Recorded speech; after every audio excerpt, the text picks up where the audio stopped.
Salam sejahtera buat kita semua. Perkenalkan, nama saya Marneti Zebua, NIM 20254213-055. Di sini saya akan menjelaskan atau mengulas kembali mengenai teori permintaan dan keseimbangan permintaan penawaran. Pertama kali yang akan kita bahas yaitu mengenai teori permintaan. Nah, kita harus mengetahui definisi dari permintaan atau demands. Here there are three keywords to describe of demands. Pertama adalah consumer, 2 barang dan jasa, 3 kebutuhan.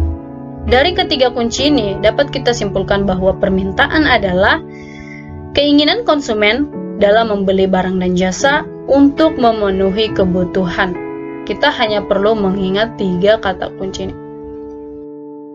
In demand there are 2, 1 absolute demand and 2 effective demand. Absolute demand adalah permintaan absolut yang dimana permintaan terhadap barang dan jasa secara umum, baik disertai maupun tidak disertai dengan kemampuan membeli. Berbeda dengan effective demand. Effective demand adalah permintaan yang efektif di mana permintaan terhadap barang dan jasanya disertai dengan kemampuan membeli. And as you can see on the screen, there are 2 keywords to describe of demand function. The first, yang pertama ada harga barang dan jasa, yang kedua ada jumlah barang dan jasa. So, fungsi permintaan memperlihatkan hubungan antara barang dan jasa dengan jumlah permintaan pada suatu barang ataupun jasa. Ya, setelah mengetahui definisi permintaan dan mengetahui hubungan fungsi permintaan, kita beralih ke hukum permintaan. Hukum permintaan itu the law of demand, di mana P adalah price, yaitu harga pasar atau harga barang, dan Q adalah quantity, yaitu harga, yaitu jumlah barang, dan D adalah permintaan, sehingga QD adalah jumlah permintaan barang. Ya. The law of demand ini memiliki hubungan negatif, di mana apabila price, harga barang, bertambah atau menaik, maka kuantitas atau jumlah permintaan barang akan berkurang. Dan apabila harga pasar atau harga barang menurun, maka permintaan pada jumlah barang akan bertambah. Ya, hukum permintaan ini sudah menjadi realita. Apabila kita ingin membeli barang, selain kita melihat kualitasnya terlebih dahulu, kita juga pasti akan melihat harga barang tersebut. Apabila harga barang tersebut murah, maka kita akan membeli jumlah barang yang sangat banyak. Tetapi apabila harga barang tersebut naik atau mahal, kita hanya akan bisa membeli barang dalam jumlah yang sedikit. Nah, di sini ada contoh persoalan dalam ilmu ekonomi. Apabila diketahui persamaan permintaannya yaitu QD, yaitu 50 kurang 2P.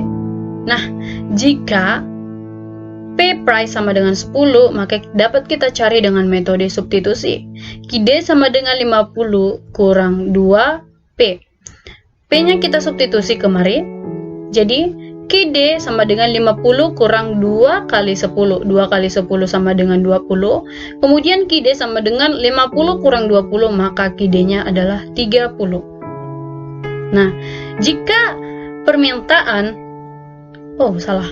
jika harga pasarnya 8 diketahui, maka kita juga dapat menggunakan dengan metode substitusi. Nilai P8 kita masukkan kemari. Jadi QD sama dengan 50 kurang 2 kali 8. 2 kali 8 sama dengan 16. Maka QD sama dengan 50 kurang 16. Jadi hasilnya 34. Dan faktor-faktor yang mempengaruhi permintaan yang pertama itu price, harga barang.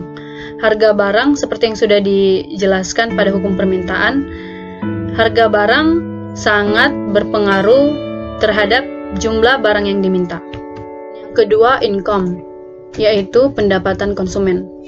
Peningkatan pendapatan akan meningkatkan jumlah barang atau jasa yang diminta.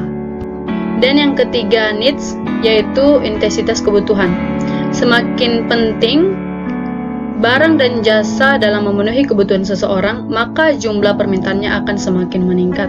Contoh dalam memenuhi kebutuhan bahan pangan, sandang, dan papan, yaitu makanan, pakaian, dan tempat tinggal. Yang keempat, taste, yaitu selera.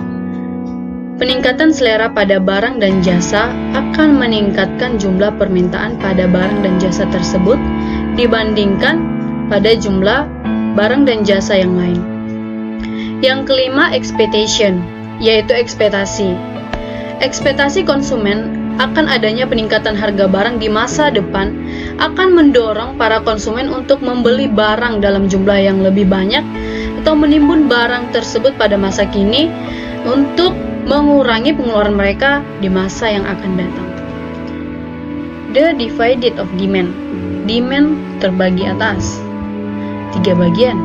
Yang pertama individual demand, yang kedua market demand, yang ketiga aggregate demand. Yang pertama ini individual demand, yaitu permintaan konsumen pada satu jenis barang dengan harga tertentu. Nah, sementara market demand adalah total permintaan seluruh konsumen di satu daerah pada satu jenis barang dengan harga tertentu.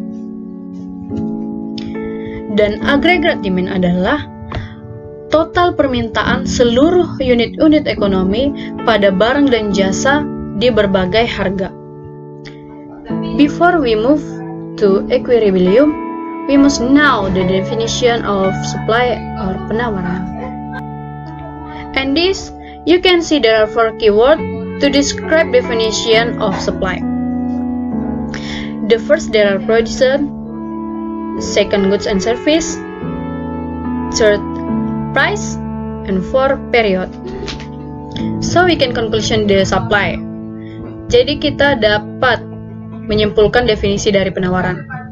Penawaran adalah banyaknya barang dan jasa yang ditawarkan oleh produsen ke konsumen di tingkat harga selama periode waktu tertentu. Okay, we moving to supply function. As you can see here, there are 2 keywords to describe of supply function. The first, price of goods and service, and 2, quantity. So we can conclusion what is supply function. Jadi kita dapat menyimpulkan hubungan antar fungsi penawaran. Fungsi penawaran adalah hubungan antar harga barang dan jasa yang ada di pasar dengan kuantitas penawaran yang ditawarkan oleh produsen. Ya, kemudian hukum penawaran, the law of supply, di mana P adalah price, yaitu harga barang atau harga pasar, dan Q adalah quantity, banyaknya barang, dan S adalah penawaran. Jadi QS adalah banyaknya penawaran barang. The law of supply, hukum penawaran ini, memiliki hubungan yang timbal balik dengan hukum permintaan. The law of supply, apabila harga pasarnya meningkat, maka jumlah pasokan barang akan bertambah. Tetapi apabila harga pasarnya menurun, maka jumlah pasokan barang juga akan berkurang. Produsen akan memasok barang dalam jumlah yang banyak apabila harga pasar meningkat. Itu bertujuan untuk meningkatkan hasil output mereka supaya mendapat keuntungan yang lebih. Adapun faktor-faktor yang mempengaruhi penawaran. Yang pertama, price. Kedua, availability. 3, production cost and technology. 4, number of producer. 5, government policy. And 6, prediction. Kita bahas satu persatu. Price. Yang pertama adalah price. Seperti yang ada pada hukum penawaran, apabila harga pasar meningkat, maka jumlah barang yang akan ditawarkan pun semakin banyak. Tetapi apabila harga pasar menurun, jumlah barang yang ditawarkan akan semakin sedikit. Yang kedua, availability, yaitu ketersediaan barang. Apabila harga barang A jauh lebih tinggi daripada harga barang B, maka penawaran produsen akan jatuh ke barang A karena lebih menguntungkan. Yang ketiga, production cost dan teknologi. Di sini produsen membutuhkan biaya produksi dan juga mesin-mesin yang memiliki teknologi yang tinggi untuk memproduksi barang dan jasa dengan cepat dan bermutu, berkualitas tinggi. Nah, apabila biaya produksi ini semakin tinggi, maka cenderung harga barang pun akan meningkat. Yang keempat, number of producer, yaitu jumlah produsen. Di sini, apabila semakin banyak produsennya, maka jumlah barang yang akan ditawarkan pun semakin banyak. Yang kelima, government policy, yaitu kebijakan pemerintah, baik itu pajak maupun subsidi. Di sini apabila semakin besar pajak yang dibebankan, maka jumlah barang yang akan ditawarkan akan semakin rendah. Nah, yang keenam ada prediksi.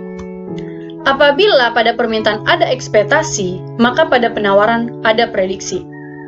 Penjual atau produsen akan memprediksi bahwa bulan depan akan terjadi kenaikan harga, sehingga produsen akan mengurangi stok barang yang akan mereka jual dan menunggu bulan depan untuk mengeksploitasi keuntungan yang lebih besar. Setelah membahas tentang permintaan dan penawaran, kita lanjut ke keseimbangan permintaan penawaran yang sering disebut equilibrium, yaitu di mana demand sama dengan supply. Equilibrium adalah suatu keadaan di mana kekuatan-kekuatan baik itu demand maupun supply berada dalam keadaan seimbang, sehingga tidak akan terjadi perubahan. Ya, demikianlah pembahasan kali ini. Mohon maaf apabila ada kesalahan dan kekurangan. Sekian dan terima kasih.